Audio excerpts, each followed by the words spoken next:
Do you know HTC made the first Android phones? They were actually beating brands like Apple, Samsung, and the likes. I'm going to tell you what happened that made HTC move from top 1 to 0. In 2008, HTC actually launched the T-Mobile G1 smartphone. This smartphone actually had a touch screen, it came with a keyboard, and a new brand OS.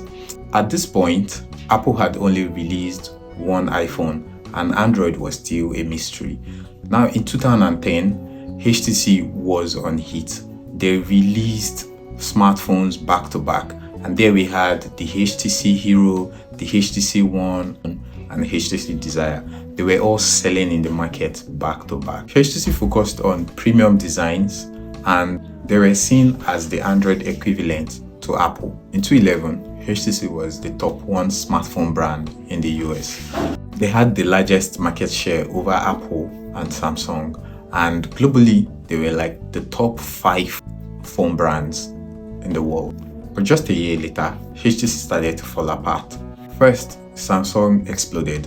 Samsung came up with their new brand smartphone, which was the Samsung Galaxy S2 and S3. This exploded in the market and was selling so fast, and HTC couldn't innovate to keep up with the market. Secondly, HTC branding was weak. People couldn't tell the difference between HTC One, One X, One M7, and M8. Samsung called theirs Galaxy. Apple had iPhones, but HTC was confused. Thirdly, HTC marketing was a disaster. They spent over $12 million on the Robert Downey Jr. ad campaign. It just made noise, but never had any direction. It put people more in confusion because people clearly couldn't understand what the ad was targeted at. The fourth is software support. HTC phones were beautiful, but update was difficult. It came never, or it came late. Meanwhile, Google was improving Android fast, and Samsung adapted quicker. Another is lack of retail presence. While Samsung was busy filling demos with retailer stores, HTC was not involved in that.